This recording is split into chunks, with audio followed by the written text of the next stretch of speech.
மகர வீடு உடலில் பார்க்கும்போது காலின் முட்டின்னு சொல்லலாம். சரிங்களா? அப்போது அந்த ஜாதகருக்கு முட்டி வலி இருக்குமான்னா கண்டிப்பாக முட்டியில் நோய் இருக்குமானா கண்டிப்பாக இருக்கும் அப்படின்ற மாதிரி சொல்லலாம். புதன் அப்படின்னா தோல் நரம்புன்னு சொல்லப்பட்டிருக்கு. அப்போது தோல் சம்பந்தமான பிரச்சனை, நரம்பு சம்பந்தமான பிரச்சனை கால் முட்டியில் இருக்குமா? கண்டிப்பாக இருக்கும்.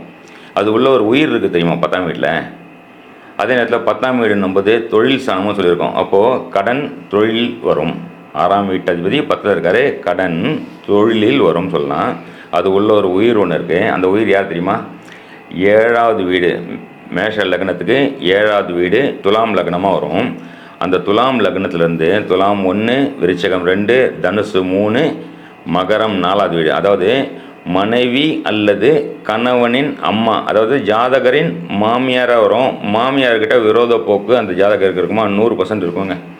அப்போ பரிகாரம் என்னதுங்க? மாமியாரை திட்டாதீங்க, மாமியாருக்கு நல்லபடி அம்மா மாதிரி பார்த்துக்குங்க, மாமியாரை நல்லபடி பார்த்துக்குறங்க. சரிங்களா? தொழிலில் உள்ள கடன் போகணுமா? மாமியாரை பிடிங்க, மாமியாருக்கு அம்மா மாதிரி பார்த்து அவங்களுக்கு உதவி பண்ணுறது.